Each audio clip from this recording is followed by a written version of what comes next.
It is a wet one today. We have a lot of rain, a lot of grey sky, but don't worry because here in the studio everything is really, really nice and friendly. This is English Addict coming to you live from the birthplace of the English language. We all know where it is. It is England.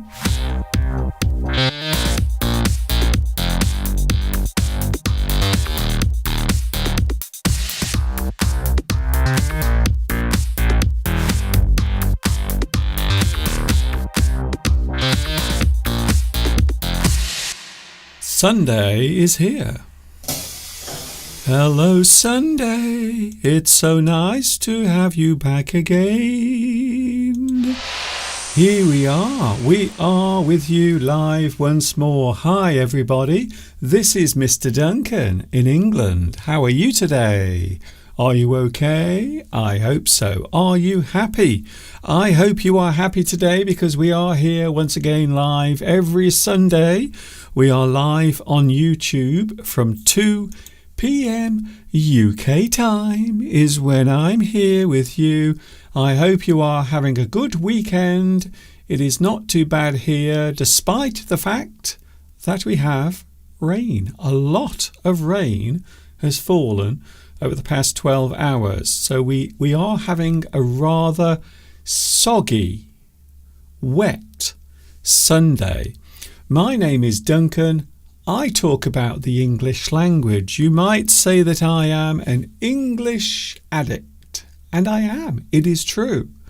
And I have a feeling perhaps maybe you are one of those as well. It is nice to be back with you today, and it is a lovely Sunday. For those who have never watched my live stream before, if it is your first time, please let me know. This is a place where people can be happy. I'm looking forward to seeing your smiles today. You will be pleased to hear that you can still have fun here on my live stream. I know a lot of people are worried, maybe even afraid of having a little bit of fun. But I want to see those smiles. I want to see the smiles today because it is something you can give for free. And quite often you can make another person's day really, really nice. And maybe you could cheer another person up by simply smiling. It is amazing what a difference a smile can make to another person. I was out yesterday with Mr. Steve and we were walking around the place in which I live, Much Wenlock, and we passed a gentleman who was taking photographs with a very nice camera, and I looked at the man and of course I looked at his camera because I do like things connected to filmmaking and photography and all sorts of gadgets. By the way, we are talking about technology today. Back to my story. Yesterday I saw this gentleman and I gave him the most wonderful smile. And I have to say, I think maybe you disagree. I will ask the question, do I have a nice smile? If you saw my smile in the street, would it make your day better or worse? And would you smile back in return? I did it yesterday.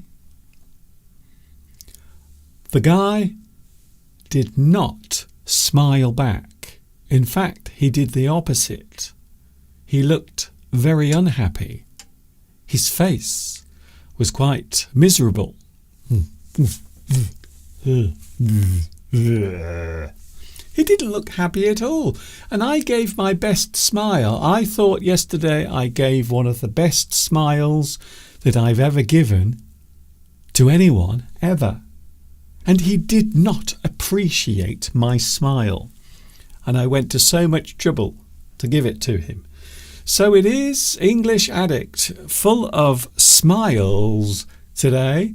If you like to have fun, if you like learning whilst smiling, feel free to join in on the live chat. Talking of which, we do have the live chat here right now. It is good to see you here today. Thank you very much for joining me. We have on the live chat, interesting. Very interesting. Once again, you are at the top. Vitas, you are first on today's live chat.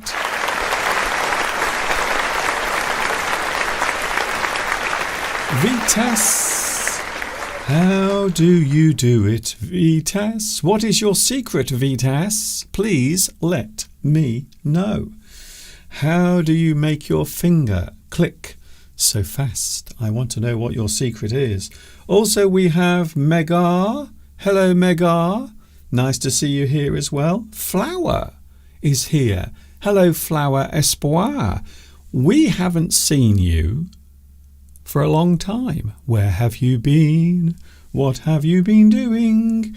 We also have Beatrice. Hello, Beatrice. Are you receiving me? Are you getting my signal up there? In the mountains is where Beatrice is at the moment. Franco is here as well. Neo Noir, which means the new black or the new darkness. Hello, Neo Noir. Nice to see you here as well. We also have another one of our regular viewers. He is here. You know who it is. Are you ready to say it?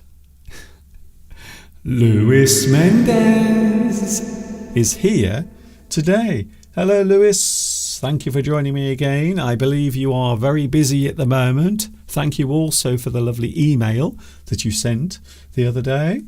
Mako is here as well. Is it your first time? I don't recognise your name on the live chat.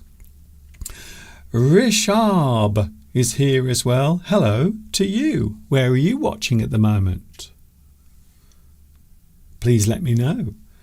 Asamahila is here as well. Welcome back. It's nice to see you back. Now, I know that you were watching maybe 3 or 4 weeks ago, so I do remember your name. I try to remember everyone's names. It is not easy because there is only one of me, so you only have to remember one name, but I have to remember lots and lots of names, and sometimes it's not easy to do. Franco Ferrari. Apparently Rishab is watching in India. Hello, India. I know that I have many new subscribers watching in India. Can I say a big hello and welcome to everyone watching in India? Yaru is here as well. Maruzio, Mustafa. Goodness me, a lot of people are here already. It's nice to see you so excited, because I am. I woke up this morning with a smile on my face. Something like this. Every morning I wake up with a smile on my face because I get the chance, I have the opportunity to spend another day on planet Earth. How wonderful that is. Who else is here? Sudzika is here. Palmyra is here. Hello, Mr. Duncan. Maybe that guy was immersed in his own troubles. Perhaps he was, but he was very busy taking pictures as well. So maybe he thought I was disturbing his concentration. Perhaps he was annoyed because I smiled. And perhaps he was distracted.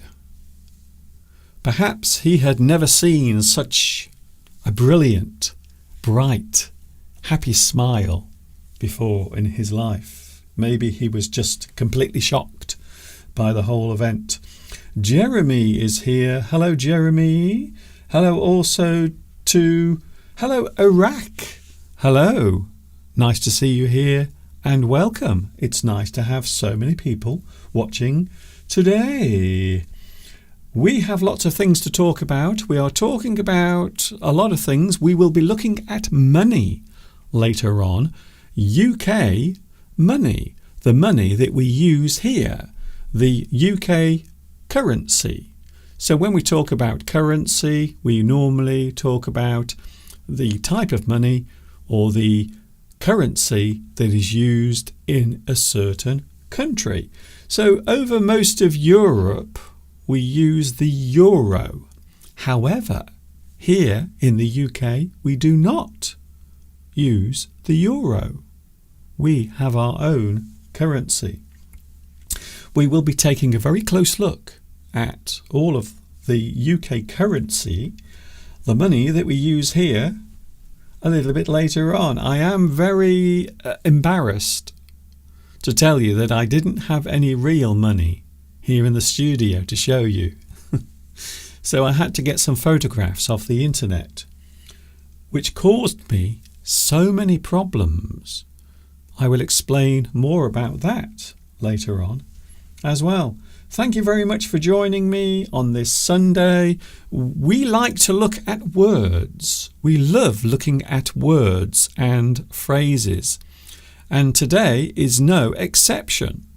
Here is an interesting word, and I think it is a word that we often use when we are facing a situation, perhaps an event, maybe something we have to face for ourselves in a certain situation. The word is confront. Confront. This is a verb, and when we do this thing, we are using it as a verb to face something head on. So if you do something head on, it means you are facing it directly. So we are referring to you going forwards or facing something directly. So that is the reason why we say you face something head on. You move towards that thing. That is the direction you are going in. Also, we can say that you face up to something. So the action of confronting a certain thing is to face something or face up to something. To stand up against something as well is confront. So maybe in a situation where you have to confront another person, you confront a person who is annoying you. For example, maybe you have a noisy neighbour. I know a lot of people do. People do complain about their neighbours because quite often they are noisy. You might decide to confront the neighbour, to ask them why. Why do you keep making so much noise all the time? You are disturbing me and also all the other people living around here. To face something head on, to stand up against something, and quite often to do something as a defiant act. So you are pushing against something. You are facing up. You confront a certain thing.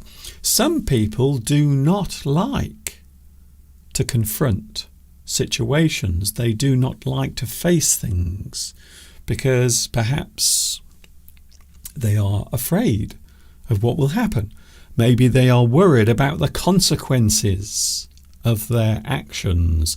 So this is one of the reasons why many people don't like to confront something. They don't like to face a difficult situation.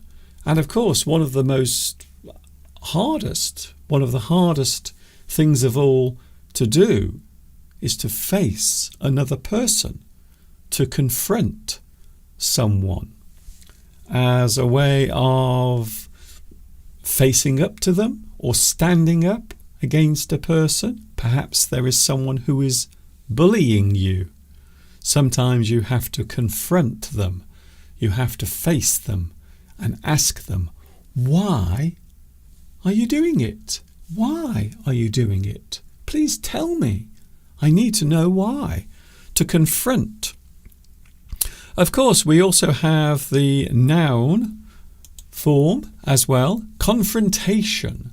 We talk about a situation where two people or a group of people are facing off or facing up to someone else. A moment of facing up to someone. To face up to something. You are doing something as confrontation. So this particular word names that situation. To stand up against something is confrontation. So you confront something as a verb. That thing is described as confrontation. To stand up against or to meet face to face. So maybe two people will meet together and they will have a confrontation. Perhaps you could describe a debate as a type of confrontation. So when two people debate each other, we can say that they are having a confrontation. They are meeting face to face and they are trying to debate each other. They are having a conversation where one person will put their argument and the other person will then put their argument, and they put them forward to each other. And we describe that as a confrontation. I love English words so much, and I have a feeling you do as well. Marcia is here. Hello, Marcia. Marcia is here today. It's very nice to see you here. Thank you very much for joining me. And I know things are a little difficult at the moment, but please stay with us and there will always be a lovely smile waiting for you. Thank you for joining us today, Marcia. It's lovely to see you. Rosa is here as well. Oh my goodness, so many people are now joining in. Thank you very much for joining us today. Talking of confrontation, today is a very special anniversary. Now, I don't normally like to talk about war or confrontations that are very violent, but today there is a special anniversary taking place. 84 years ago today, on the 15th of September 1940, the Battle of Britain took place. One of the large, full-scale air battles that took place over the English Channel. Although a lot of people do say that the Battle of Britain took place over a long period of time, this particular battle was what I would call one of the deciding battles of the Second World War. And if you look closely there, you can see some of the beautiful aeroplanes. These are wonderful aeroplanes, beautiful pieces of technology, and they are called Spitfires. So there you can see some Spitfires. The reason why they are called Spitfires is because the engines literally spit fire from the valves on the side. So I don't normally like to glorify war, but I think it is worth mentioning that one of the great deciding battles of the Second World War did take place today, 84 years ago. A very long time, and it would appear that many people have forgotten all about it. Here at English Addict, we haven't. We remember those things. Sometimes things have to be remembered, even if they are not very pleasant. Hello to the live chat. We have a lot of people joining in today. Thank you for being here. We are talking about technology because I don't know if you saw it during the week, but Apple, you know what I'm going to say. Apple are releasing their new iPhone. The iPhone 16 is coming soon. And I was thinking to myself, my phone, the one I have, is around 3.5 years old. So mine, it might be described as old. I don't know. What do you think?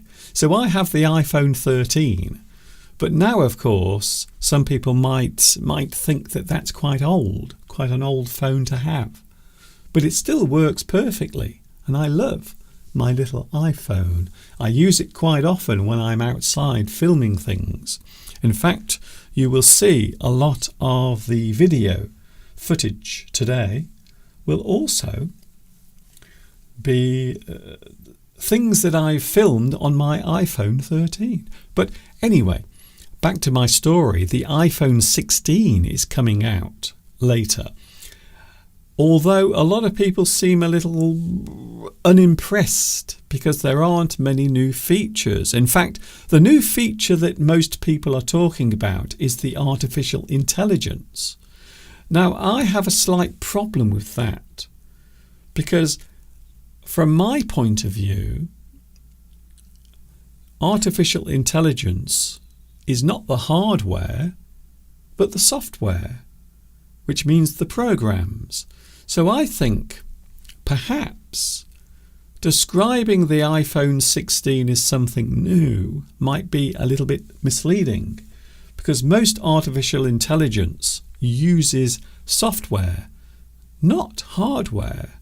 So that's what we often think of when we think of artificial intelligence. It's thinking about the actual software, the program that is running in the device, not the actual device itself. I'm sure someone is going to say, Mr. Duncan, you're wrong. You're wrong. No.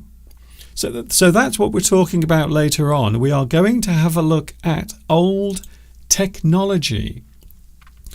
Is there some sort of technology that you use that you haven't used for a long time? Maybe you still have it.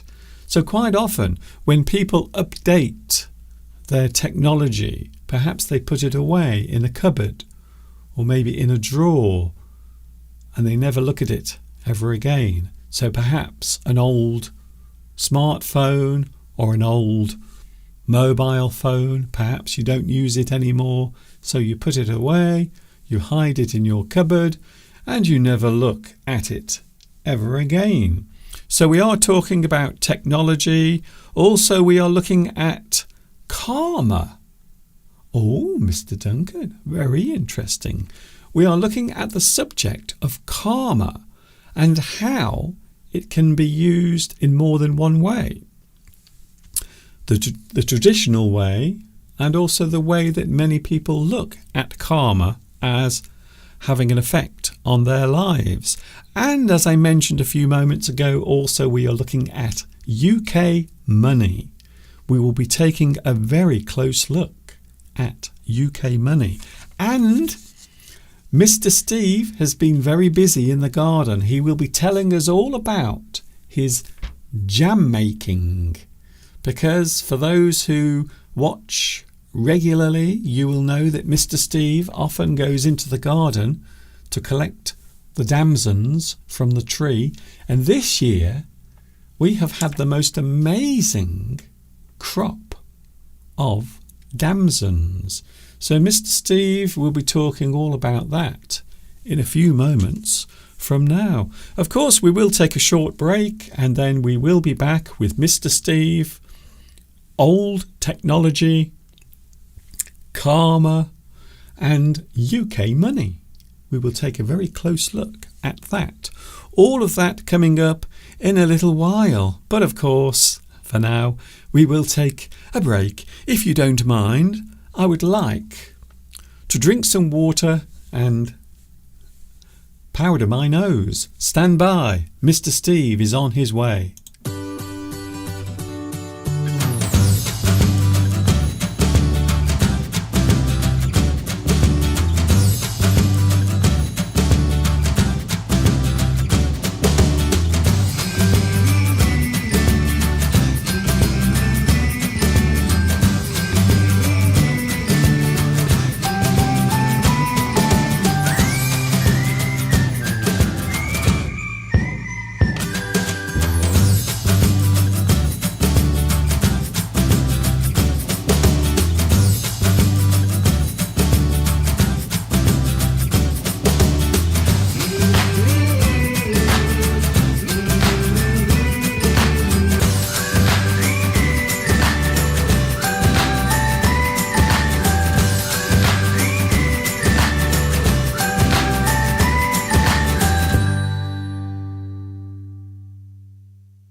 I'm a big boy now.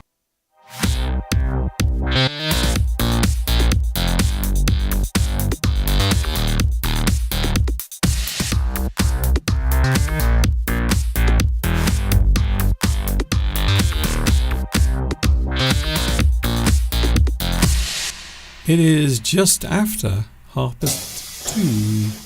2:30 has just passed by. Hello, we are English Addict. Not only myself, every Sunday I am not alone, and nor are you. He is here, here he comes. It's the man himself, the man who loves to talk about his life, his past loves, and all of his crimes of passion. It is Mr. Steve. Hello, beautiful people from across the world. And when I say beautiful people, I don't just mean physical beauty. I mean beauty of the soul, of the spirit, of the mind. And we're all here together because we're all like that. Mind you, we have met some of you, and some of you really are physically beautiful as well. But we're talking, inner beauty is what's important. Well, Mr. Duncan, how are you? It's raining outside. It's a horrible day, but it's beautiful in here. And it's lovely to be here once again with you all. It is lovely to be here. I'm just trying to adjust to Mr. Steve's camera just to make him look more beautiful than normal. Not that you need any enhancing, really, Mr. Steve. Oh, no. No. There was a comment I made. Fariborts made a comment because you were showing, and I saw a little video that you were showing of cows, of yourself on the swings, me mowing the grass, and also there was a rabbit there as well. A little video of a rabbit. And Fariborts put on here, run, rabbit, which I presume he means is the song. Run, rabbit, run, run, run. And that's interesting that you know that song. Here comes the farmer with his gun. Yes. That one? So it's interesting to know that people in other countries know that very old-fashioned song that probably, I don't know, must come from the 1940s, I would think. Yeah, I think it was popular during the Second World War. Yes. So I think it had some sort of reference to the actual war at the time. I might be wrong, I'm sure someone will say, but it was around that period. Run, rabbit, run. Here comes a farmer with his gun.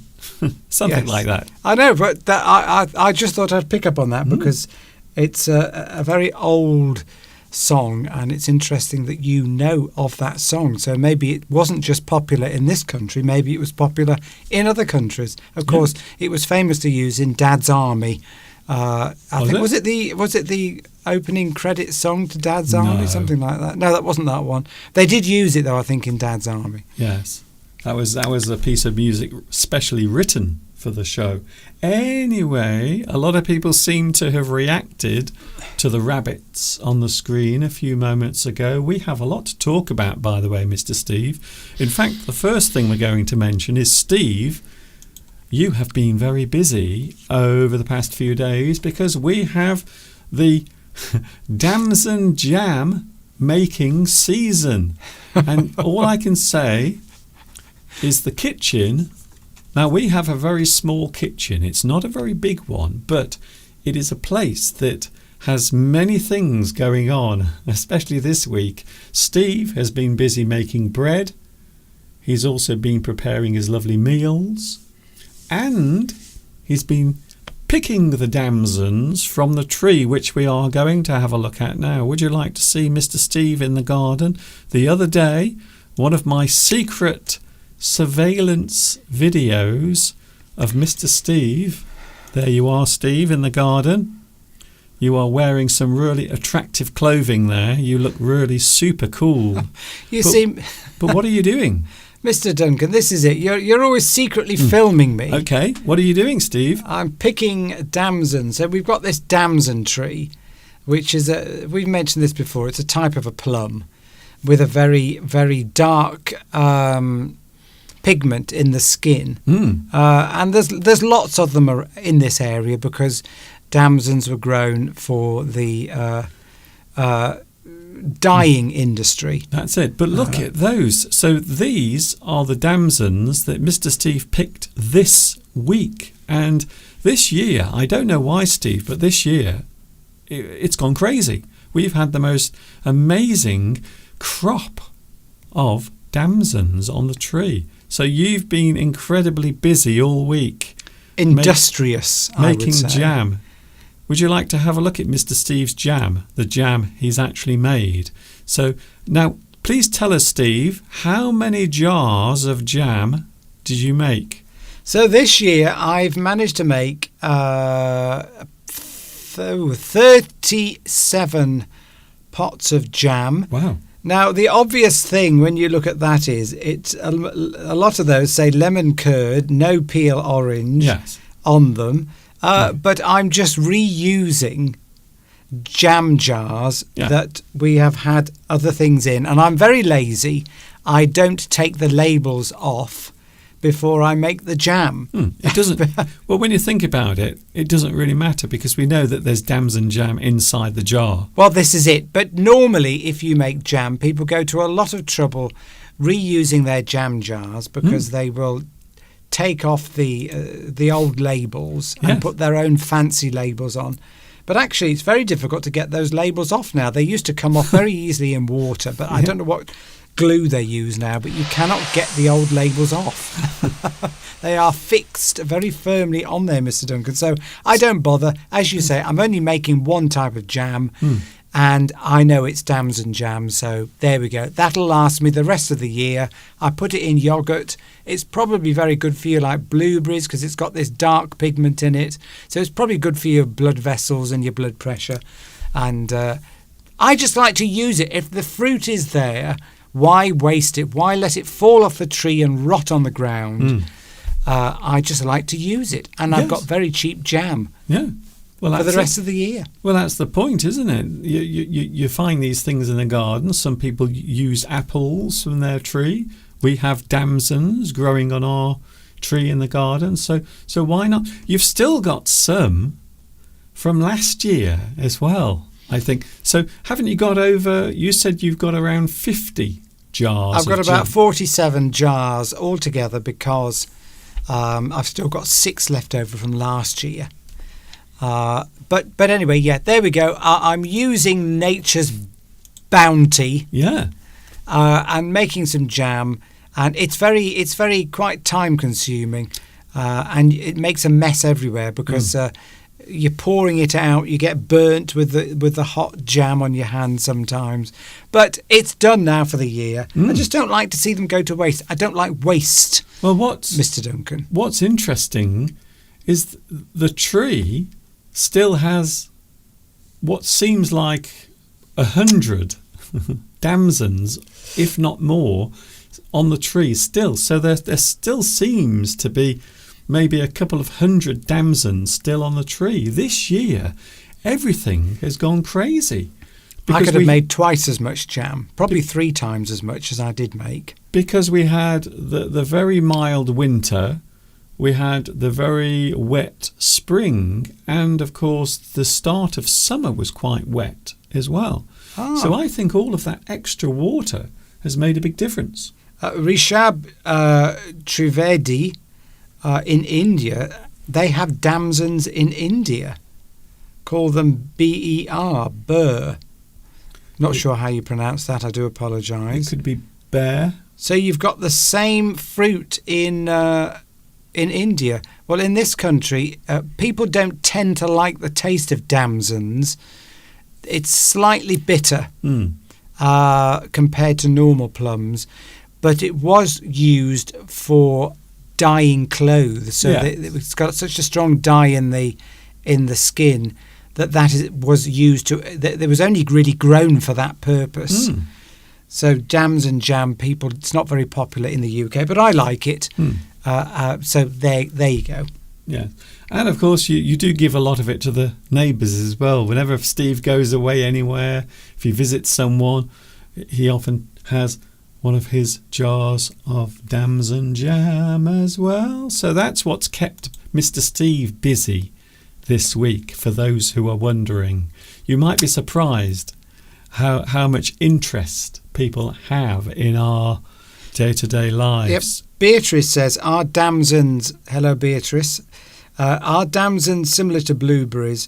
Well, they're more like plums. So they're about the same size as a plum. But they just happen to have a very dark skin, which is similarly in colour to a blueberry. Well, they're also very different in size.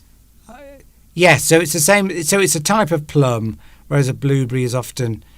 So it's a plum rather than a berry, but the skin is a similar colour to a blueberry. So I think it has the same health benefits. Yes. Because blueberries are supposed to be very good for your blood pressure and stopping your arteries getting hard, supposedly. So I'm hoping that my blood pressure will stay very low as I get older, as a result of eating all these damsons. Mind you, all the sugar in them probably isn't good for you. Can I just say, there is no chance of Mr. Steve's blood pressure being low. If you knew Mr. Steve like I know Mr. Steve, you will know that there's no chance of that. This is English Addict for those who are watching, and perhaps you are wondering what this is. Every Sunday we are live. We talk about English. We discuss lots of different subjects as well. We have a lot of things to talk about. We are talking about UK money a little bit later on. We are going to take a very close look at money, the money or the type of currency that we use here in the UK. And over the years, the UK currency has changed quite a lot. The designs of the coins and also the paper notes. In fact, nowadays they're not even made of paper. They are made of a type of polymer, a type of plastic, which is supposed to be stronger than paper. But as Mr. Steve famously demonstrated about 6 years ago on the live stream, Mr. Steve was playing with a £5 note, a new one of the plastic ones. And this happened live on the stream. He was playing and then it just tore in half. Yeah. It just snapped in half.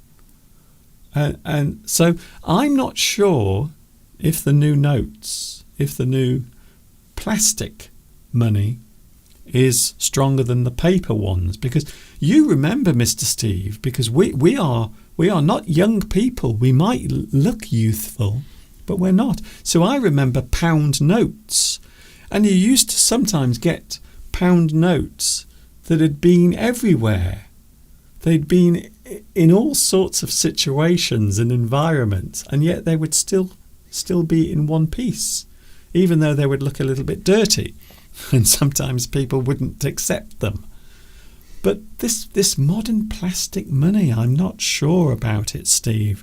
I don't think it's better. I wish we had the old paper money again. Talking about old things, and I know you're going to talk about old things later. Maurizio has pointed out my old kitchen scales. Very clever of you, Maurizio. So an analog kitchen scale. So I've had those scales probably since I was a student. So I think I've had those kitchen scales. They must be, I've had them as long as I've known Mr. Duncan, haven't I? So they must be at least 40 years old, yes, if not older than that. Because you definitely had them in the kitchen when we met. Yes, so they're 40 years old. Easily. And if something works, this is my philosophy in life. If something is working, why get rid of it and change it for something just because there's a new fancy thing there? Yes. Which electronic ones are fine, but I think I did have an electronic pair once. I think somebody bought me some as a present, and they broke after about 4 years. You've got to keep replacing the batteries. Yes. And a good old mechanical weighing machine, pair of scales like that, it's never going to break. Okay, it's not 100% accurate, but I've never had a bad recipe. If they've got to be reasonably accurate, I'm just going to keep that forever. Yes. So sometimes, I was talking a few moments ago before you came on, Steve, I was talking about the fact that the new iPhone is being released soon, iPhone 16, but there doesn't seem to be any changes that have been made to the actual phone itself. I think they have a new button on the side so you can use your phone like a camera with the little click button. But I think that's all. That's all. Now my phone, believe it or not, my phone is now 3.5 years old. So I've had my iPhone for 3.5 years. But it still works perfectly. The programs are brilliant and the software is amazing and the technology in the phone is very, very good as well. Talking of technology, Mr. Steve, it's very funny you should mention technology, because we are going to quickly look at technology that is no longer around, technology that does not exist in the way it used to. So we are looking for the next few moments at old tech. So when we think of old tech, by the way, tech is a short term for technology. So we might think of mobile phones, computers, different types of computer device. I remember many years ago, Steve, when the first home computer was released. I think it was around about 1983. As I said earlier, we are, Mr. Steve and myself, we are not youngsters. We might look youthful, but we're not. We are getting on a bit. So I remember the first home computers when they were first introduced. Do you remember, Mr. Steve, the old Sinclair Spectrum? Oh my goodness. Now that is going back quite a long way. One of the very early home computers that you could just go to the shop, go to the electrical shop and buy a computer, and then you plugged it into your television. So you didn't even need to have a special monitor. You could just plug the computer into the television and then use it like you do now with your big fancy computer monitor. So I do remember the early days of computers, and we got our first desktop in 1999. But Mr. Steve started using a laptop in around 1995. So a very long time ago. So I remember when you had your first laptop, Mr. Steve. It was quite a big adventure for both of us. It was through work. Yes. And that is the reason why you were able to have one, because Yes. it was for your work, and it was amazing. And that of course was in the early days of the internet, when email started and people were starting to use things like email, and we had AOL. A lot of people had AOL, America Online, and that was one of the early forms of internet connection. So it is interesting when we look at old technology. In fact, Mr. Steve, I know that you have some old technology next to you right now. Well, Maurizio pointed out the old technology of the of the analog weighing scales that I use in the kitchen, which I love using those. Anyway, yes. So, because I'm not materialist, if something's working, I don't like to get rid of it. But yes, I've got a very old phone here, Mr. Duncan. Do you want me to show it to our viewers? So there you go. That's Look at that. That's a very old Nokia phone. I don't use it anymore, I will admit, although I am using a very old iPhone, which was an ex-work phone, which must be, how old is that? 12 years old, Well, in something fact, like that. you are using my old iPhone 6S. Which is a very old phone, but it still works perfectly well, so why would I change it, apart from the fact the battery's not very good. But these old Nokias, they were built like bricks. Yes. They would last forever. In fact, I've got another one. This is an ex-work phone, because they don't never want them back once you've left. And it was so easy to use. It had buttons, nice, easy-to-use buttons on it, just like in a car now, where they've got rid of buttons in modern cars, and it's all touch screens, which are a nightmare to use on the move. But I used to love this phone. It was easy, it was small. Yes, you couldn't look at the internet on it. And, for example, modern phones are very useful, because if you're out and about, you can use them as a sat-nav. Yes. To direct you to play. You couldn't do that on this because they're not connected to the internet. So I couldn't just look up where a restaurant was or something like that. So yeah, I think these would be useful if you wanted to commit a crime. Okay, Steve. Because Steve. they couldn't detect you, could smash it up afterwards. Okay then, yes. You know, earlier when I said be careful what you're saying on the live stream, that might be one of the moments. Well, I'm not saying I'm going to do that. Mr. Okay, Duncan. Steve, just trust me when I say these things. Yes. So that's an old phone. The picture quality from the from the camera, of course, was very poor.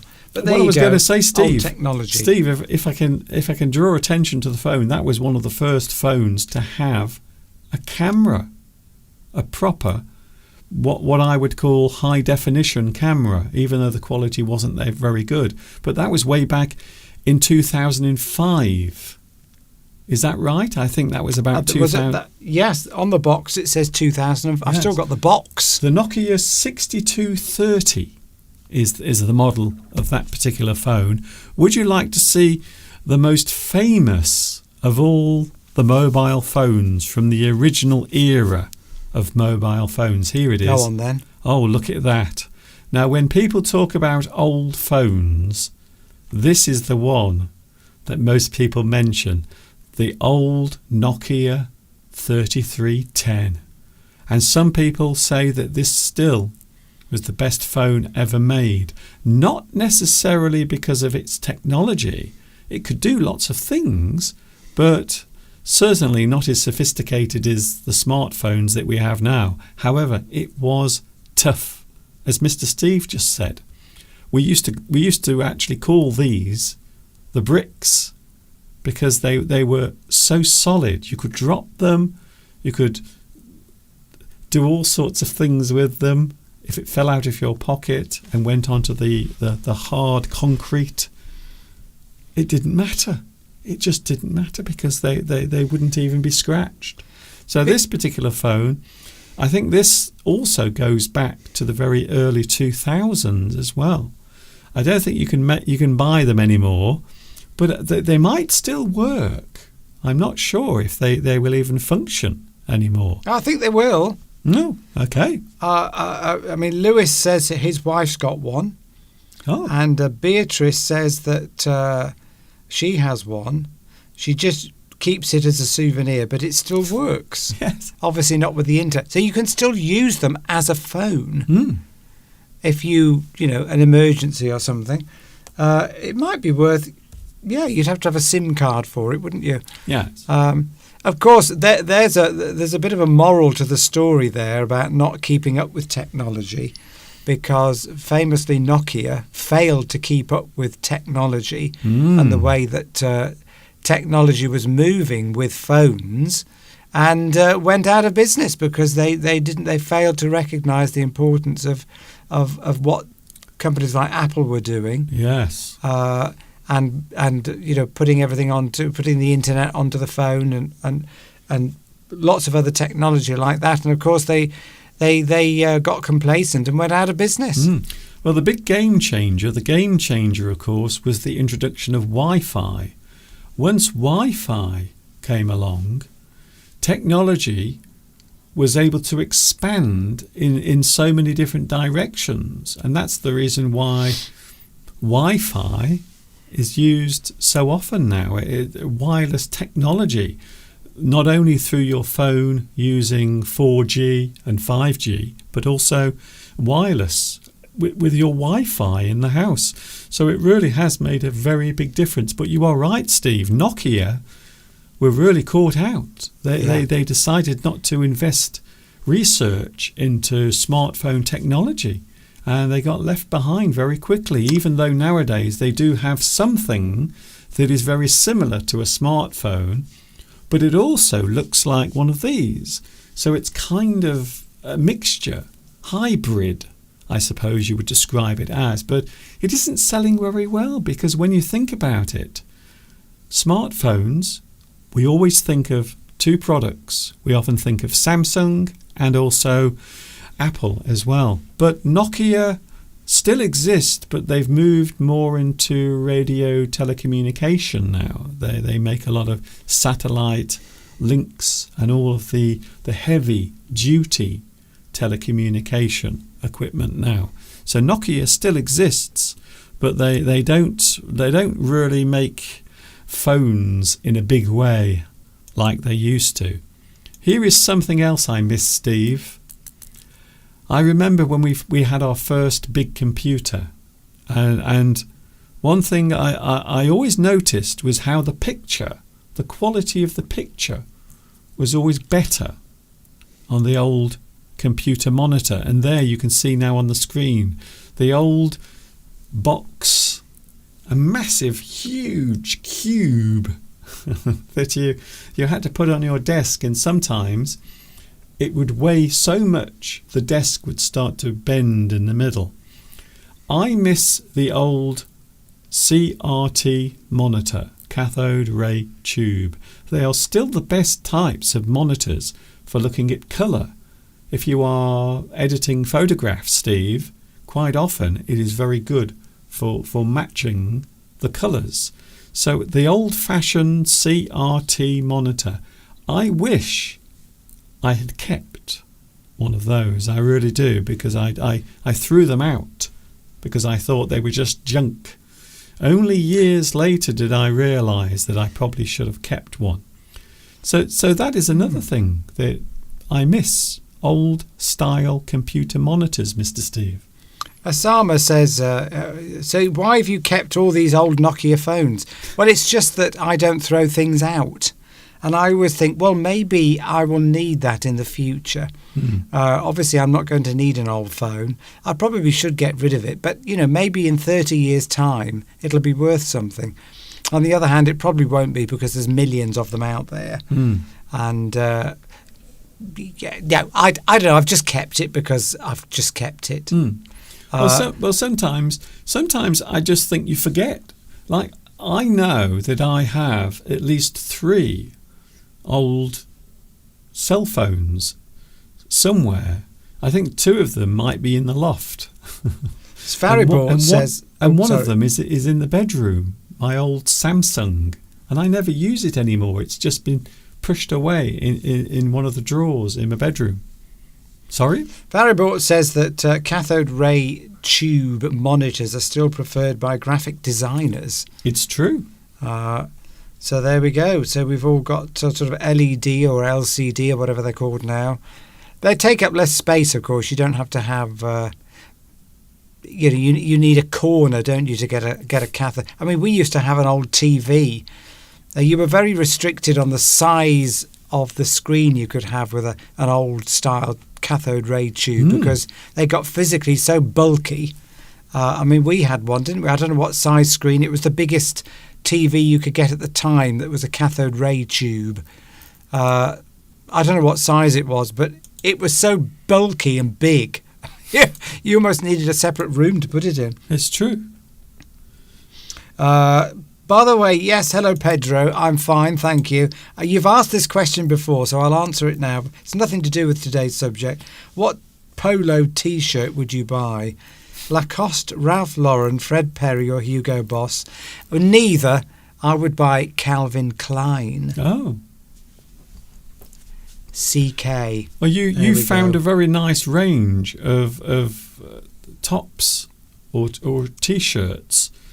So Mr. Steve likes to wear things that have collars, whereas I, quite often, you may have noticed, I don't like to wear T-shirts with collars. I normally avoid them. And so you've discovered a nice range of very soft fabric, yes, made by Calvin Klein. So there we go. We're not promoting it, by the way. Very, very. Yes, I get them from Amazon. At a very good discount. But yes, it's funny how some names make you feel a certain way. We were not talking about that today, but certain brands make you feel a certain way. But so in this country, for me, if you see the brand Fred Perry, it makes me feel very old. A Fred Perry in the UK is seen because Fred Perry was a tennis player, wasn't he, from the 1950s? I don't know, probably. I think, and it just makes me feel Fred Perry in the UK is worn mainly by sort of older men. So putting one with that brand on would make me feel old. I don't know. Anyway, I've answered your question. You've asked it before. Yes. I hope you like my answer. CK is the way I would go. Yes, that's okay. That's okay, or should I say that's CK. So we have been looking at old technology, things that we used to use that we don't use anymore. It is just after 3 o'clock. We still have lots of things to look at today, Steve. We're looking at karma. Now, that is an interesting subject. A lot of people misunderstand or confuse what karma actually is. So we are looking at that a little bit later on. Also, crazy collections. I will be reliving one of my crazy obsessions when I was a young teenager. That coming up a little bit later on. Do you know what we haven't done for a long time, Steve? Can we say that online? Is that safe for, to say I don't want to, get you blocked? Blocked? What do you mean? Oh, I see. Yes. Okay, then. What we haven't done for a long time here on the live chat. Oh, on the live chat. Right. Yes. Got you. Right. Okay. Good, Steve. Nice rhythm there. Well, we like to be funny from time to time. I'm still waiting. The BlackBerry phone, Mr. Duncan. Sorry? That's old technology of the BlackBerry phone. Green plants for treatment. Says, what about the BlackBerry? Oh, yes. The old BlackBerry phone. Yes. Very popular for businesses, I believe. They always had too many buttons. When you saw a BlackBerry phone, it had about 1,000 buttons on it. I never knew what all of those buttons were actually for. Anyway, what we haven't done for a long time, we haven't done flags of the world for quite a long time. Well, Pedro's still here. Sorry? Pedro likes flags of the world and he's still on. Okay, good. And the other people as well watching. We've got lots of new people watching who have probably not seen flags of the world. So here it is. Flags of the world. Look out for your flag. Is it there? If it isn't, please let me know.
English Addict is here today. I hope you are having a super duper time.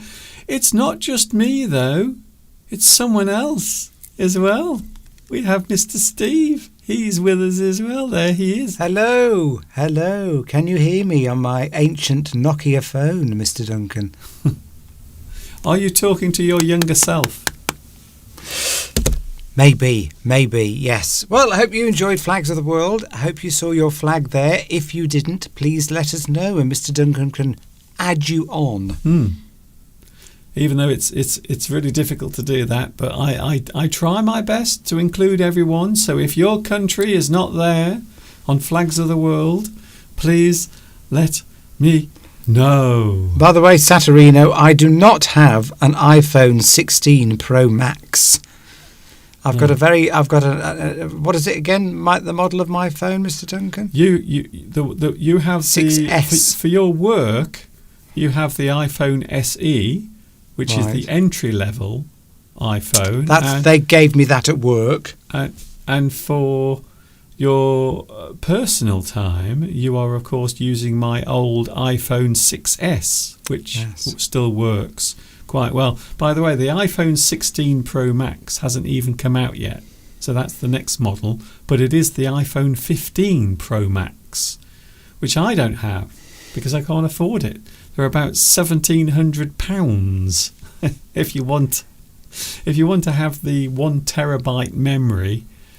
£1,700 for the iPhone 15 Pro Max. So I don't have one of those. I have my old iPhone 13 and it works perfectly all right, to be honest with you. Hello to the live chat, lots of people here. Hello to Nitram. Nitram is watching as well. We have a lot of new people, by the way, watching across the world. We have a lot of new people watching in India and, can you believe it, also the United States of America as well. So a big hello. If you are watching in the USA or in India at the moment, please say hello. It would be nice to hear from you today.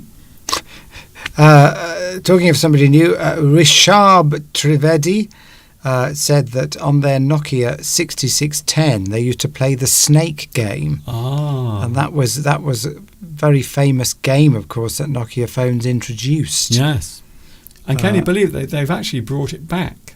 So Nokia still make smartphones, but on their new version, so it's kind of a hybrid of the two phones. On it, you can actually play the old Snake game, which is the one that used to infuriate me so much because I was no good at it.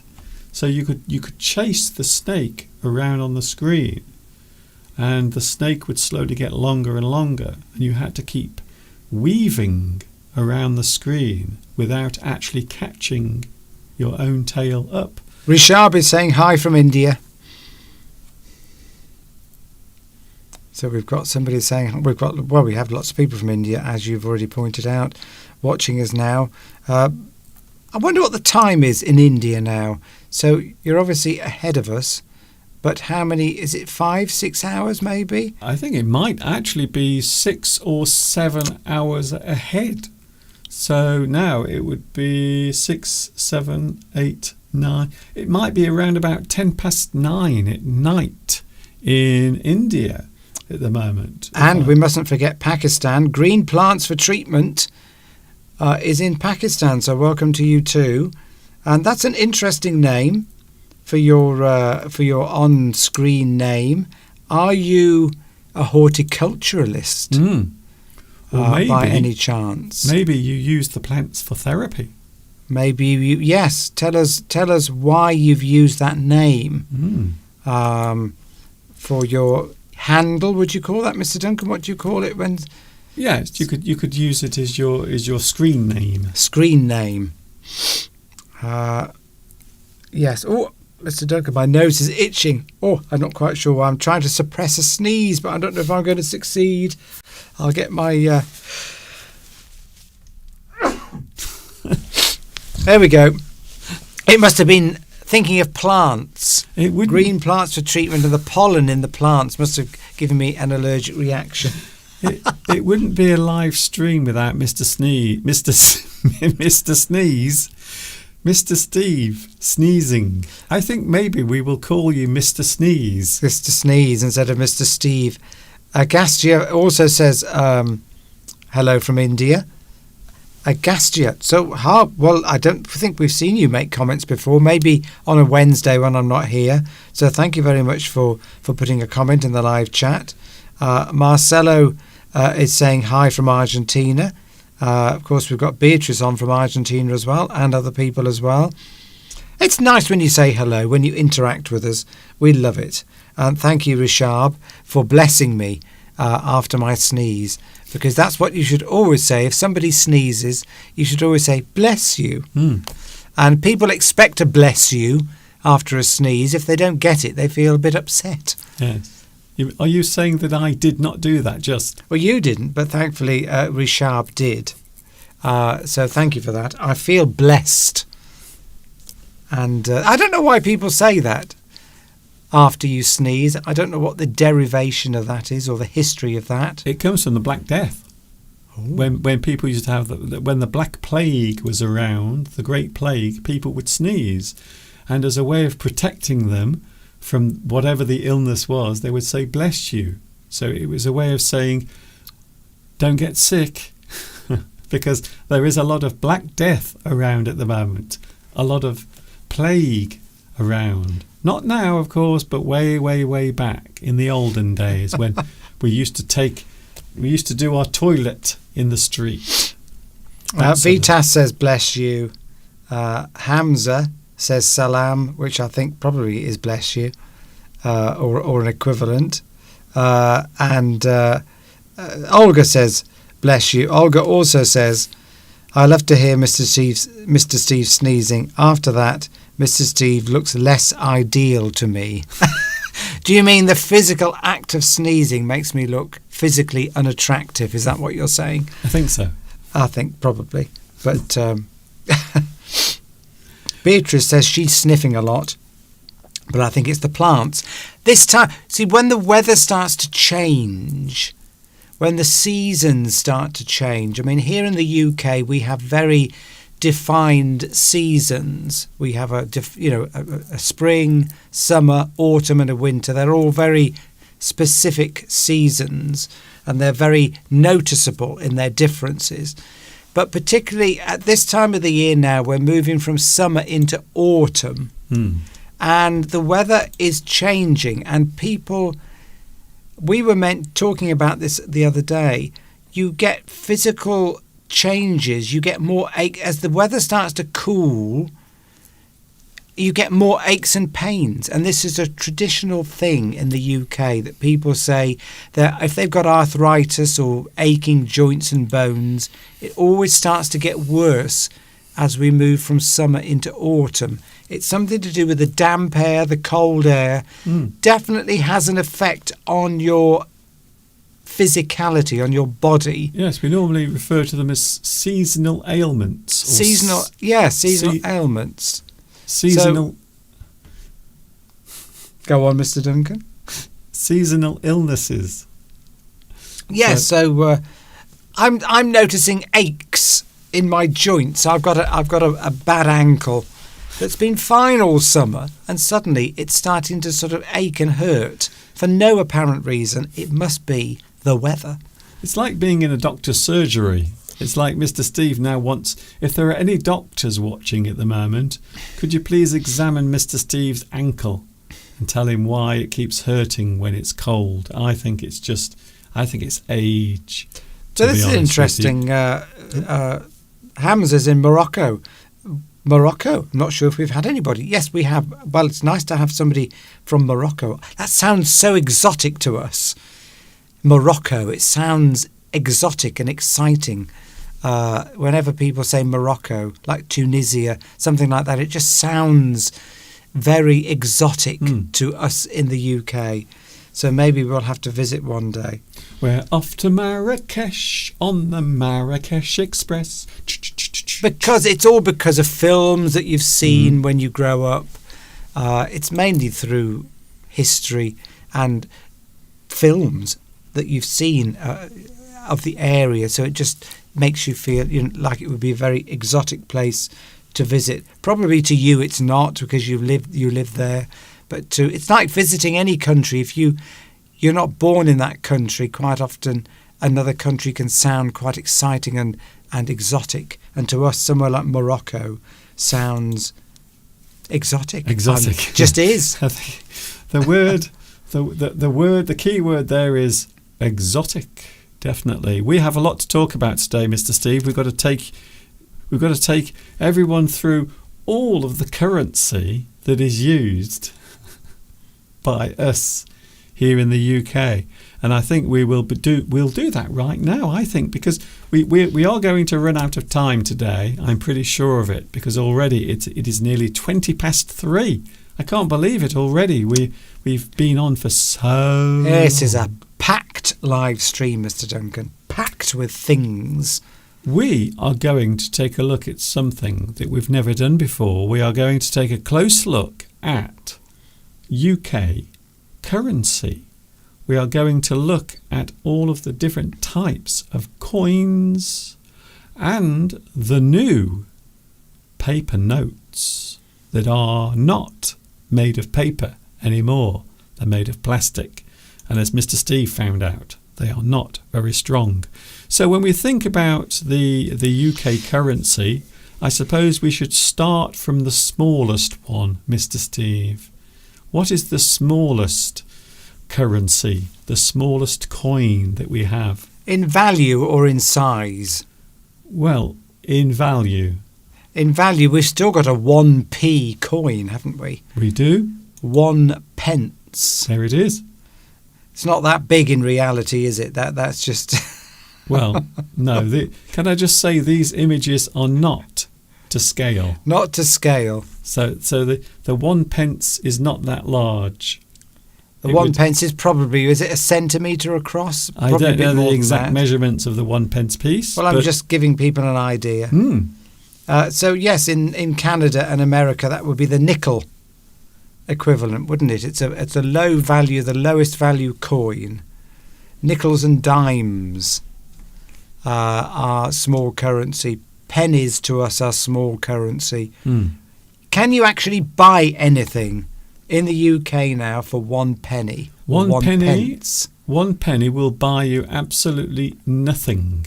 Now, I remember as a kid, you could go to the shops with 3 or 4 of these in your pocket, and you could buy maybe a chewy sweet, something like that, for a few pennies.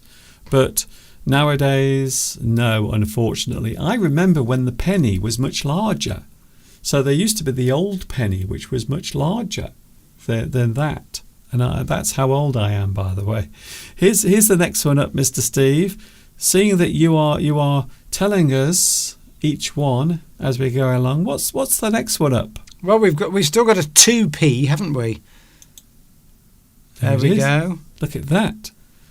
2 pence. The 2 pence, and I think this is, now as I understand it, that is the Prince of Wales feathers for the Prince of Wales. I might be wrong there, but there is a sort of monarchistic connection to that. The 2 pence piece. Inaki says, what is that equivalent in euros? Well, 1 penny is there are 100 pennies in a pound. So it's 100. It's a 1 pound is 100 pennies. So 1 pound is about 0.9 something of a euro. 1 pound is a pound is worth about 1.1 euros, something like that. Okay. So it's approximately the same. So 100. Think of €1 and divide it by about 105, and that's how much it's worth. 100th of a euro, approximately. Well, isn't the small change with the euro? Isn't it the cent?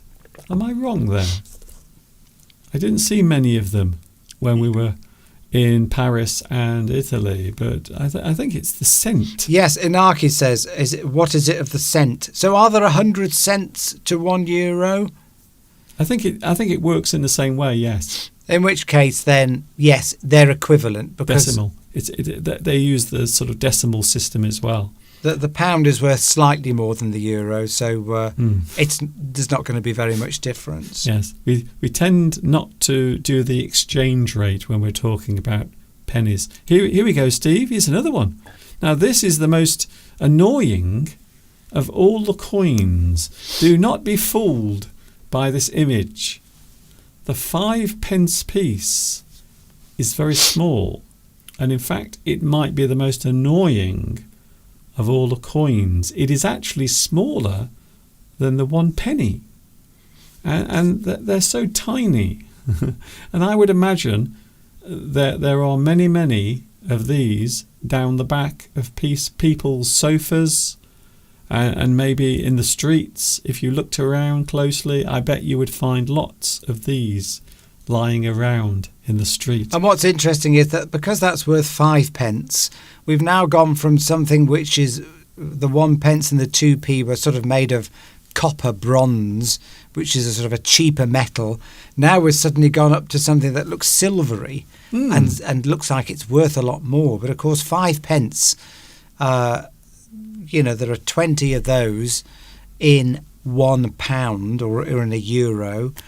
So it's not really worth very much at all. In fact, in my car now, and a lot of people now, because of course we don't really use cash that much anymore, it's very difficult to pay for anything with these small denomination coins, and you end up with loads of them in your pocket, in your car, because you'd have to have loads of them to pay for anything. If you went to a shop and tried to buy something with these coins now, they'd probably tell you to leave.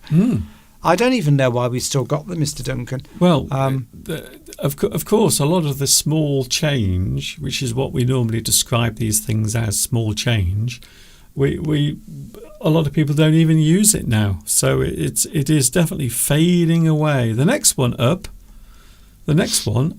Now, I don't know why. I seem to have missed out one of the coins, and I don't know why. How strange. I may have had a slight nervous breakdown yesterday, but I did miss out the 10p. There's a 10p anyway. There's a 10p. 10p.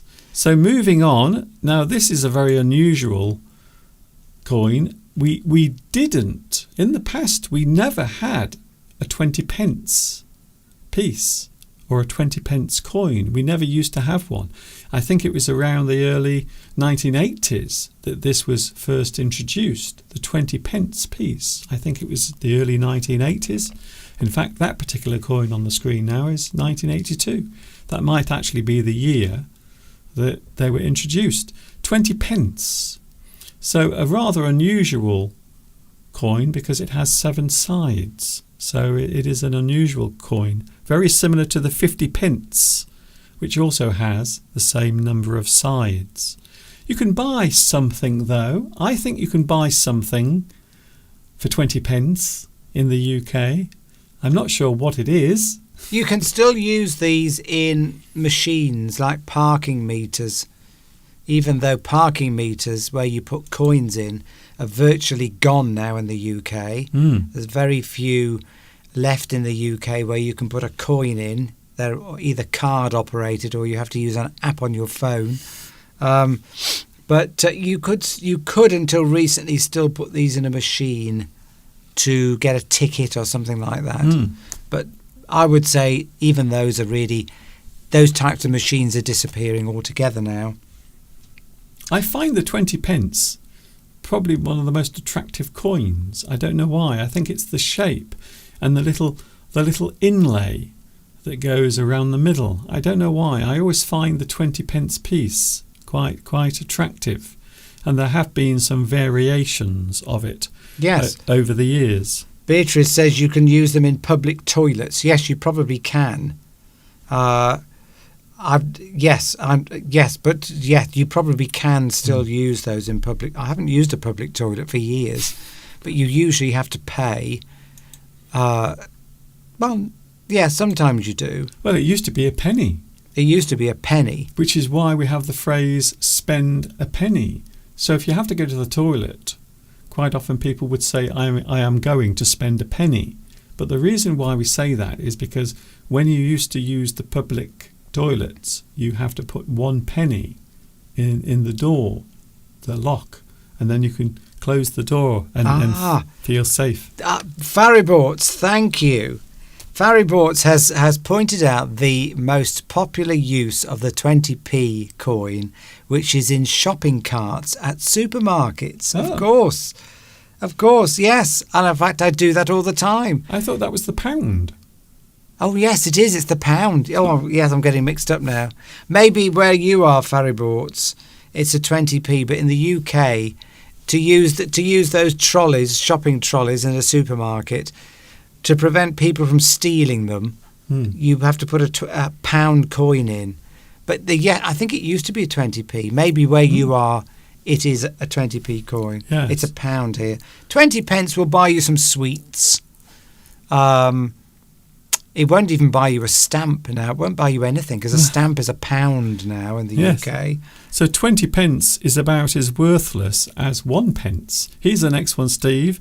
Now this one has been around for years and years and years. I always remember the pleasure as a child of having one of these in my hand because they always felt so large. 50 pence. Look at that. It's a beautiful coin. And on the front, if you look, there is Britannia sitting proudly. And that is one of the early issues of the 50 pence piece. And I remember as a kid, because they are quite large coins, the 50 pence. And the 50 pence coin in a child's hand used to feel huge. So imagine if you had 2 or 3 50 pence pieces in your hand. It would feel like you were carrying gold with you. So there it is, the 50 pence, a popular coin. When you think you don't have much money on you, you might put your hand in your pocket and you might find 50p. Yeah, you can still. We're getting more useful now, Mr. Duncan. With that, you can certainly buy a few things with that. Some sweets, maybe a few of those, couple of those, would buy you some milk in a shop. I don't know how much bottle of milk, small bottle of milk, probably about £1. You could buy some milk with that. You could buy some vegetables, a few potatoes. So yeah, this becomes more useful now. Yeah. So again, it's worth €0.50. But again, there isn't much that you can even buy now for 50 pence. I don't think you can even buy a bottle of milk for 50 pence. I think the cheapest milk is still around 80 or 90 pence. Yes, but if you had a couple, a couple of them. By the way, can I say hello to Juan Manuel? Hello from Argentina, my first time on the live chat. So welcome. And we have a number of people from Argentina who watch us every week. So maybe you can hook up with them and say hi and have a little chat. So welcome and thanks for making yourself known on the live chat. Hope you're enjoying today's live lesson. We are looking at coins. We will now start looking at the bigger ones. Although ironically, this next coin is actually smaller than the 50 pence piece, even though it is worth twice as much. Here it is, the pound coin. Again, this is a coin that was introduced in the early 1980s. So before then, the £1 was actually a note made of paper, and they often looked very, very dirty and scruffy. So this is the original pound coin that was released in the early 1980s. So this is the original design. Of course, over the years, people have started to forge them and make copies because you could easily recreate this shape. So what they did very cleverly, they redesigned the pound coin, and now it looks like this. Much different. It has corners. Instead of being round, it has corners, and it has lots of little details that are hard to forge. So there it is, the new pound coin as it looks now, a different shape. Yeah, so more useful. You can buy more things with that. You could buy a bottle of milk quite easily. You could buy a newspaper probably if you still buy newspapers. Sweet. You could buy a lot of things with that. The problem is, of course, is that when you pay for anything with coins like that now, you're going to get all the smaller coins as change, which will be useless.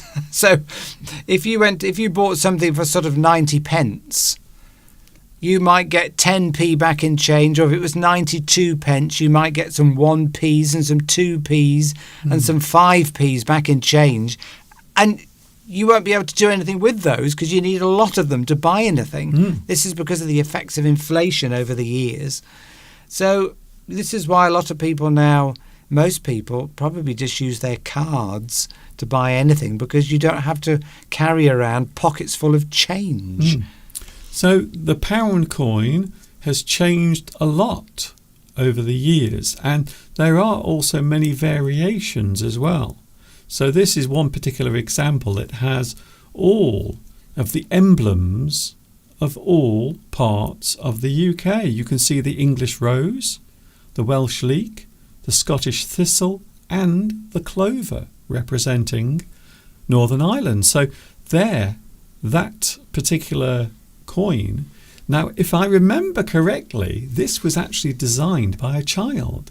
They had a contest for people to enter and design the new pound coin. So I think, I might be wrong, but I'm pretty sure this was actually designed by a young lady who designed this actual coin frontage. And we move on to the big boy, the big one, the one that we always feel happy when we find. You know what it's like, Steve, when you find one of these. It's like you've won the lottery. Oh, yes. The lovely, wonderful £2 coin. Oh. I don't think I've ever had one.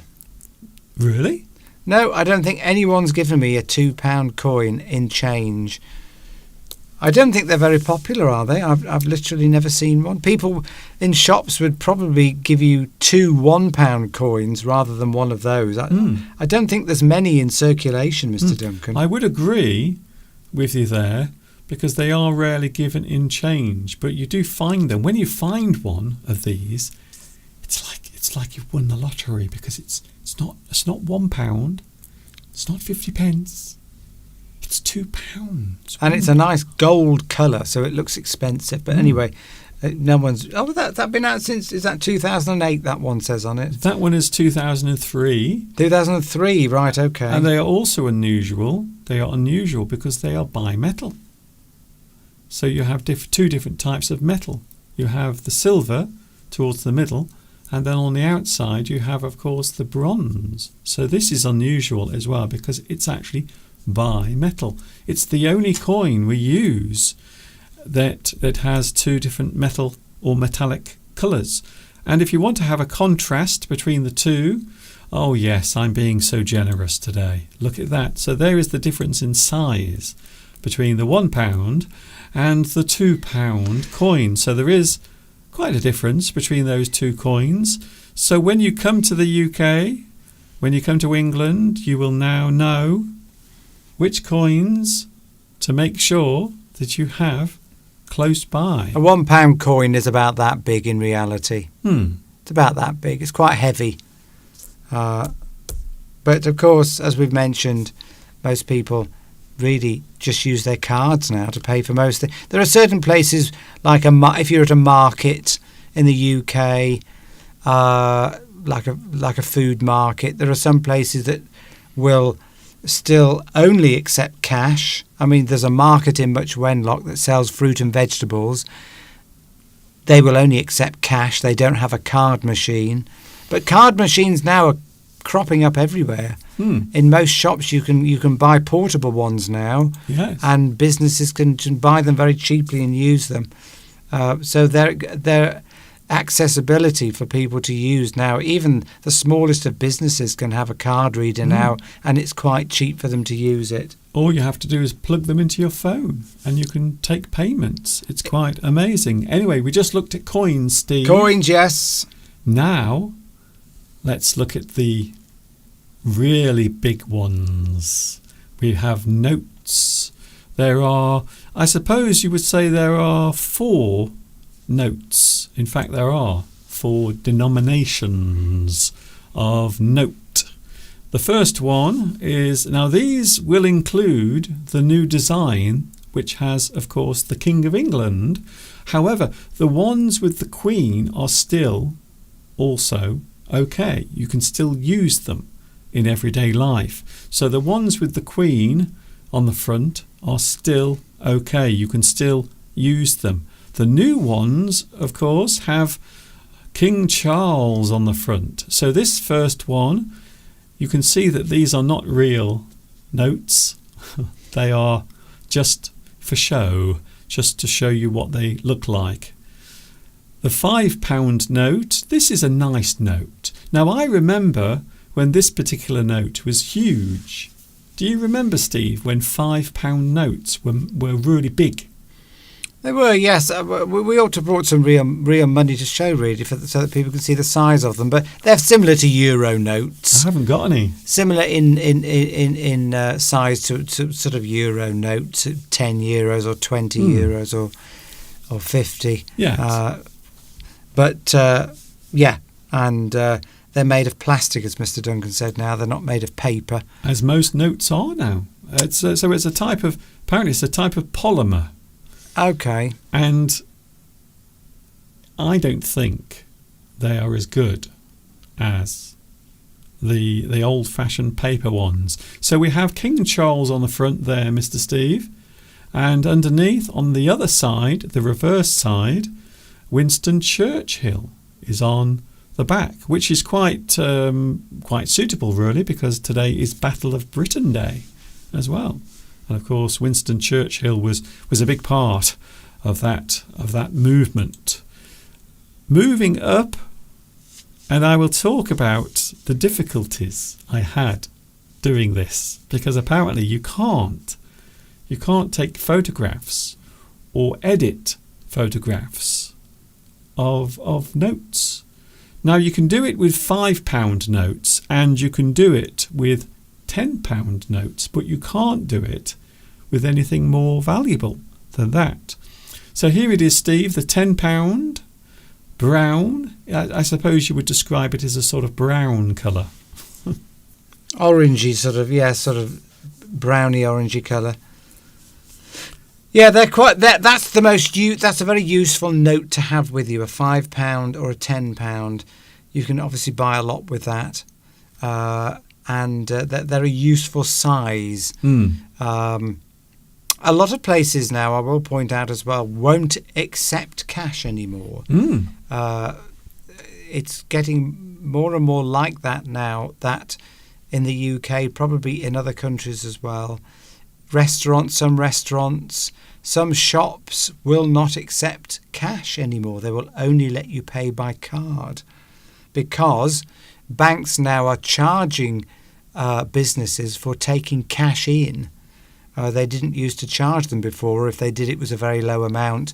Whereas now, if you're a business and you take cash into the bank, you're charged for the bank handling that cash and converting it into electronic money in your account. So a lot of businesses don't like to use cash anymore, whereas previously the card was too expensive for them to use. But now it's the other way. Back to the notes. On the back, we have Jane Austen is on the back, a well-known authoress, and of course King Charles, looking very moody. I have to say, I don't know why. I don't think that's a good picture of King Charles, should I say. He looks like he's trying to hypnotise me somehow. He looks like he's doing some sort of magic act, and he's trying to hypnotise me into doing something silly. Look into my eyes. Come on, look into my eyes, please. Lewis asks an interesting question here. Does the guinea still exist in English money? It doesn't. But it's still used. But I can't remember what a guinea was worth. Now, I always thought it was £60. I've got a feeling it was less than that. Okay. A guinea. I think it was, I don't know, was it a few pounds?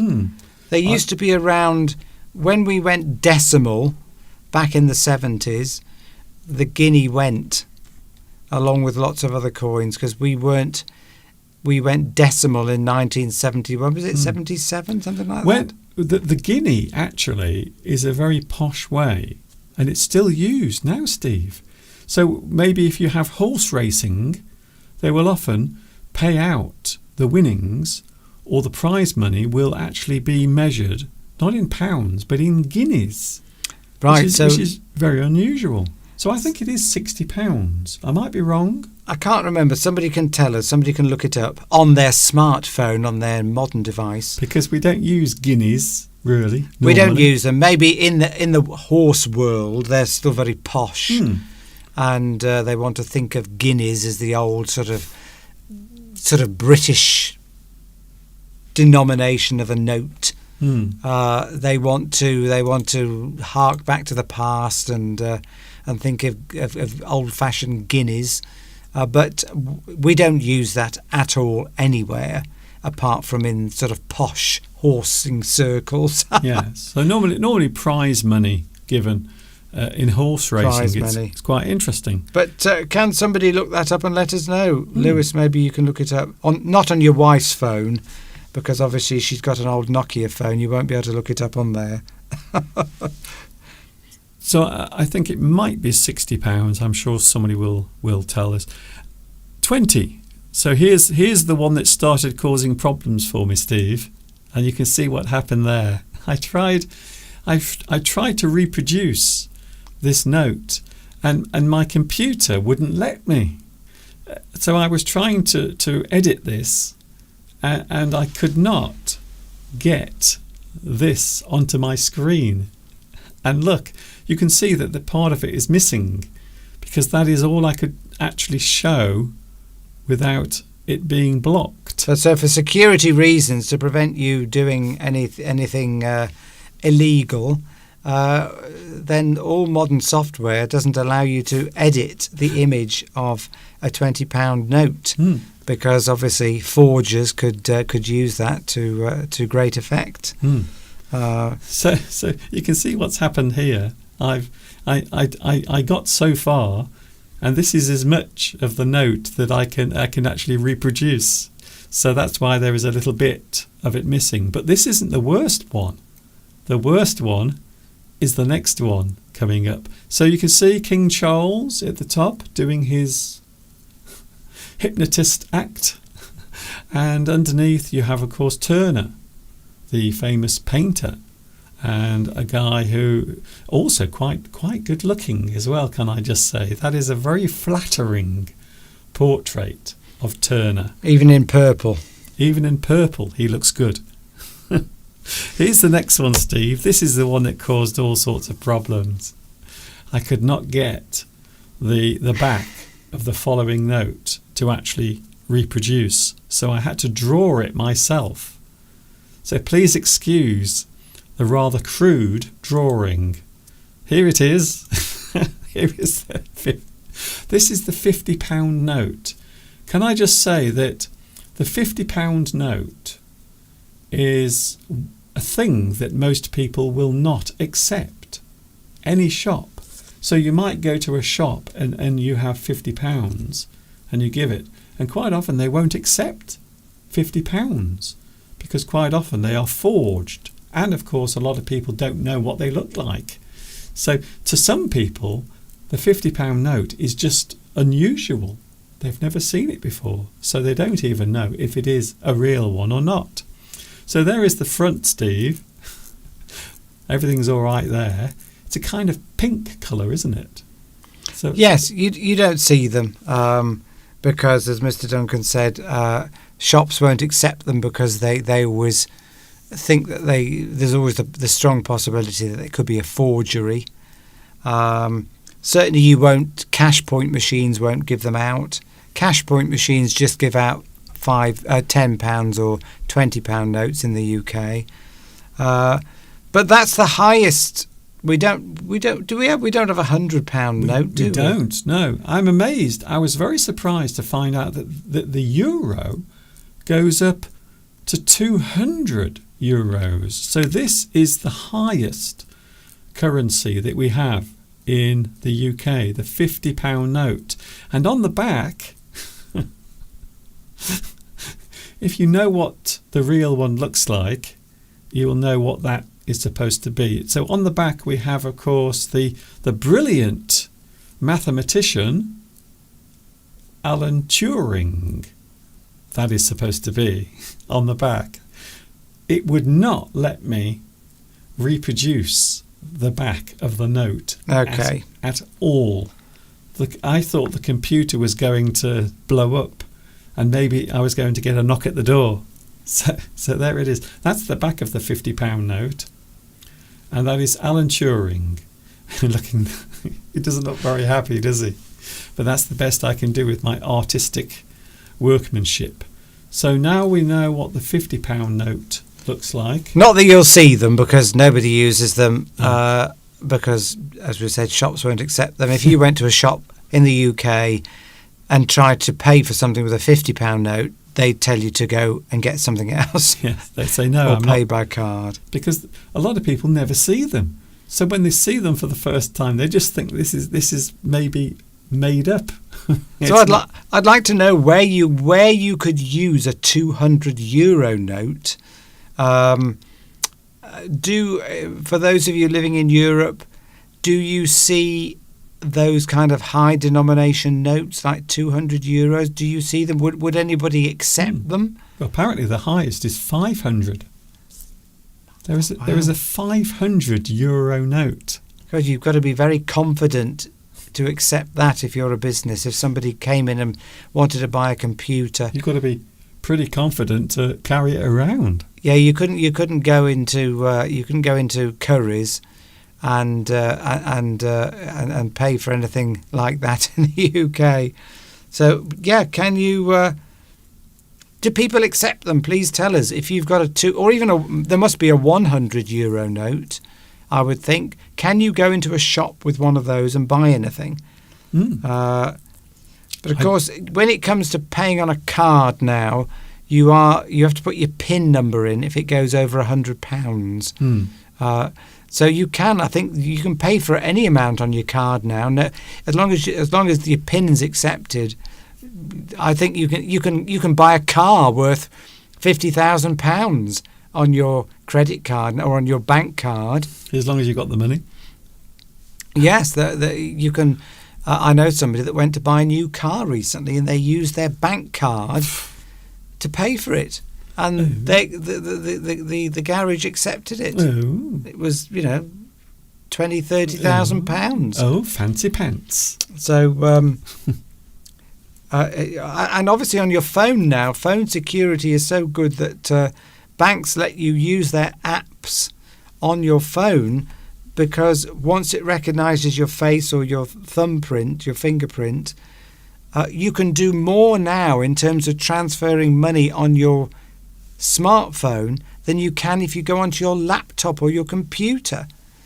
You can't transfer. You are limited. I've discovered you are limited now. If you go onto a laptop or a desktop computer, you in certain banks, certainly with the bank I use, you can only transfer a certain amount of money. Whereas I can go onto the phone and transfer unlimited amounts. I think the reason for that, of course, is your phone is now your identity as well, because the phone number.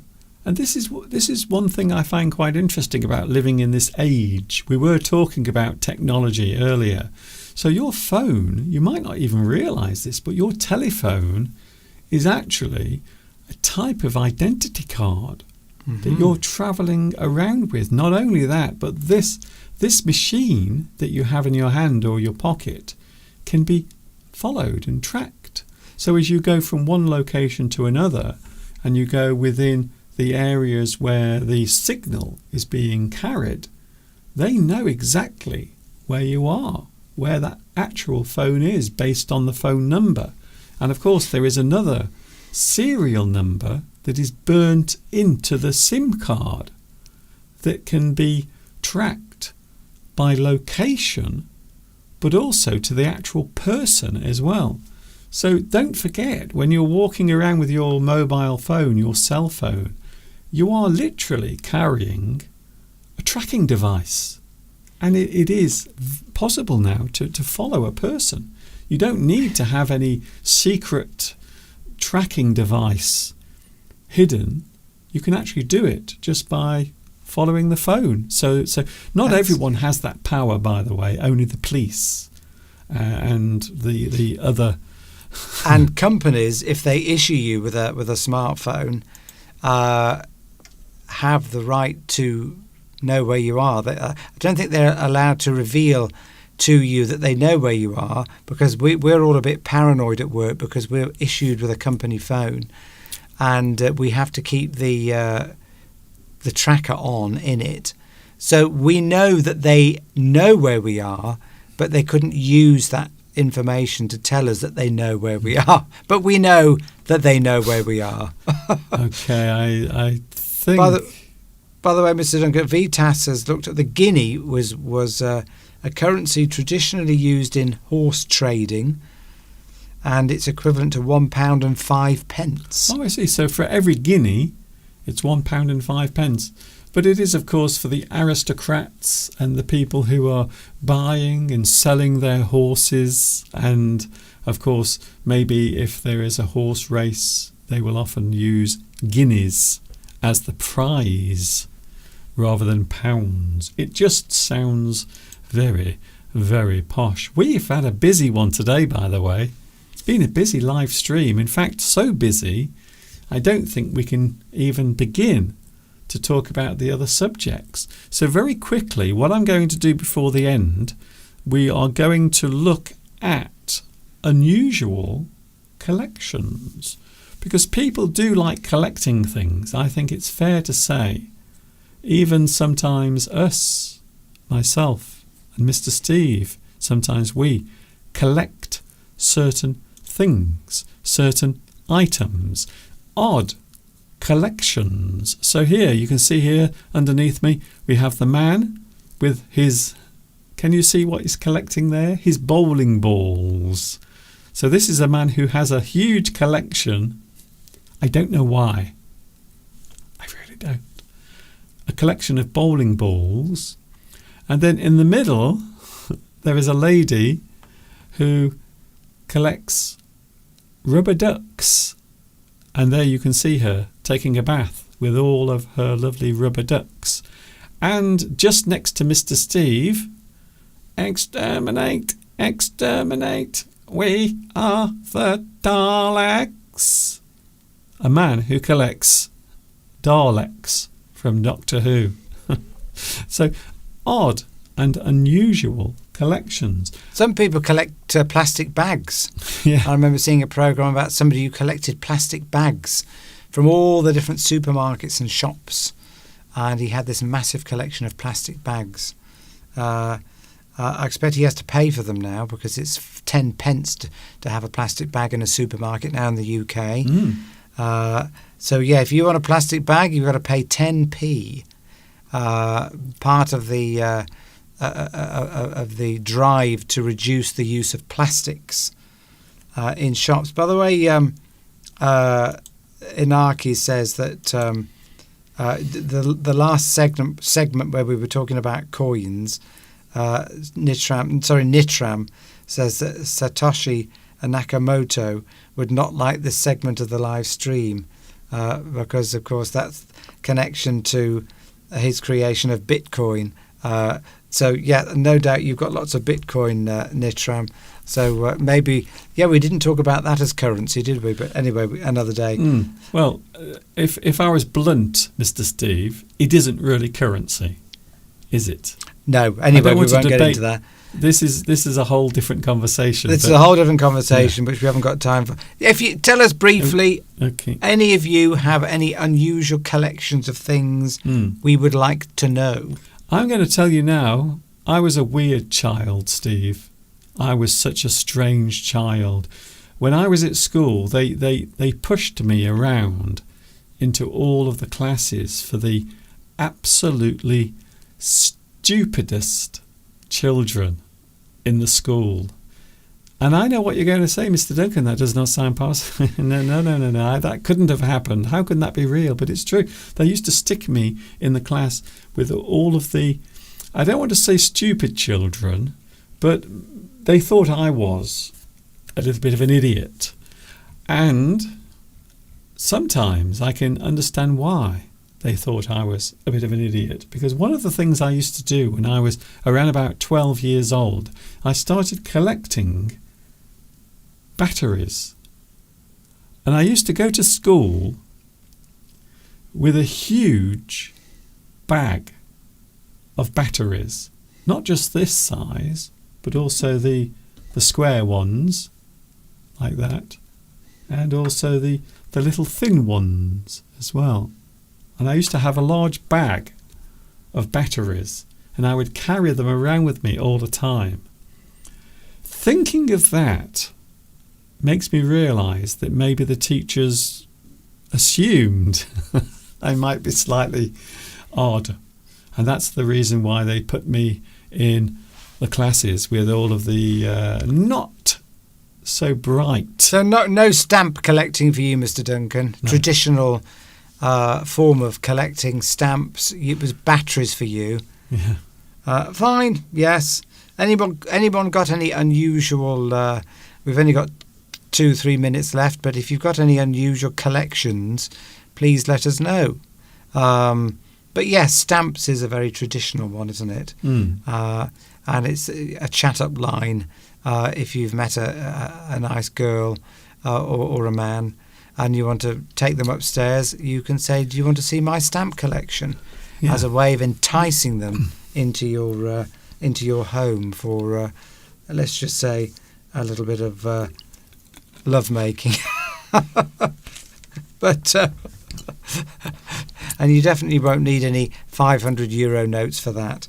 Well, you might. Actually, you might, Steve. You might need much more than that, in fact. You might do, yes. So my weird childhood, I had my batteries. They weren't even batteries that worked. They were batteries that were flat. They were dead batteries. And I had this large plastic bag. And I would take them in the morning into the registration class. This story gets even weirder. And I would take them out the bag and I would line them up on the desk. And I used to love doing it. I would take them out and I would put them on the desk and have them make a little line of batteries on the desk.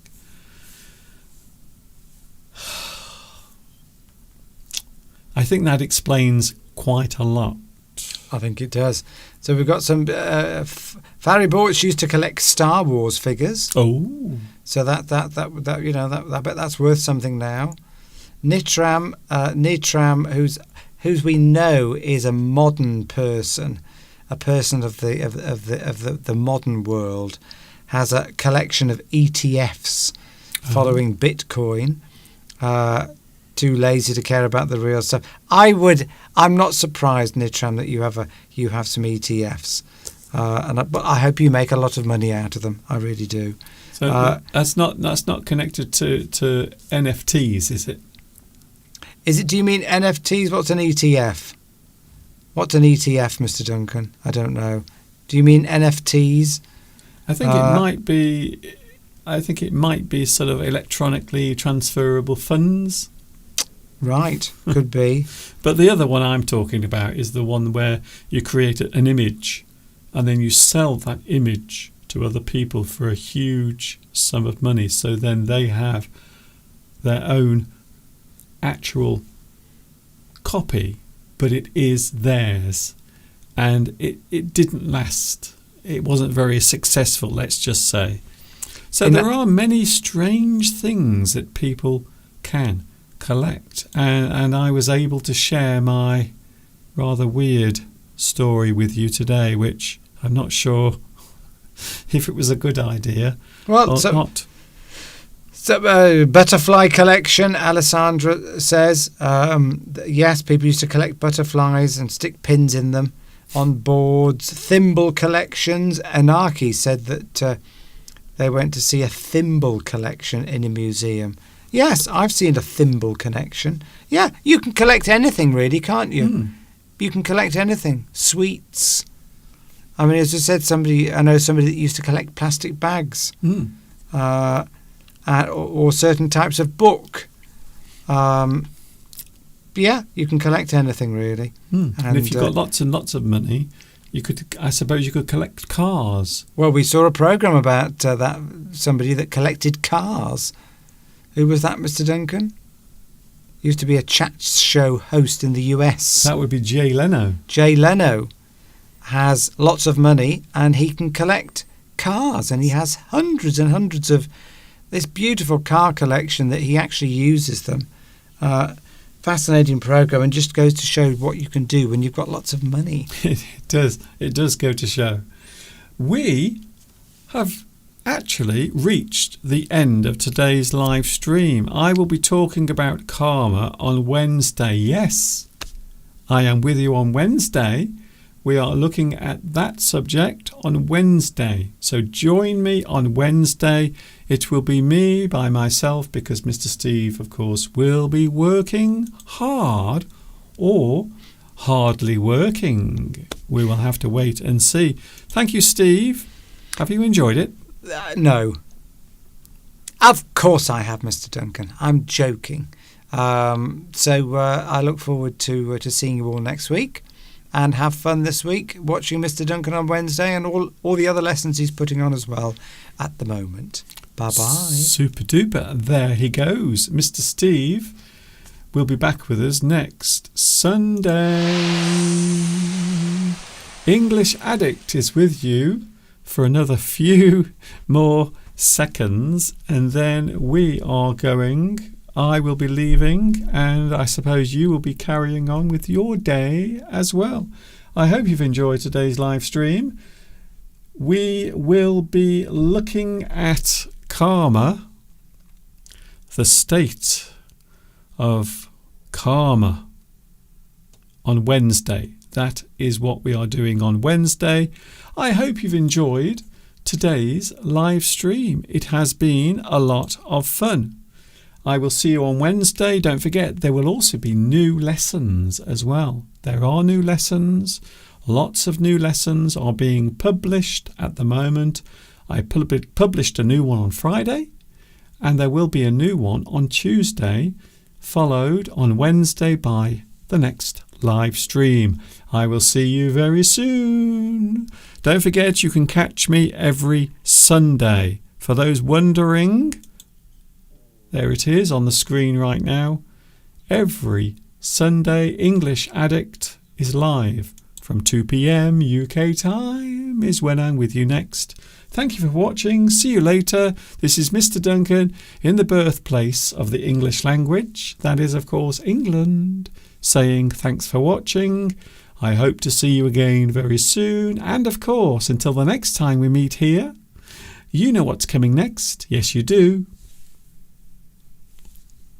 Enjoy the rest of your Sunday. And of course,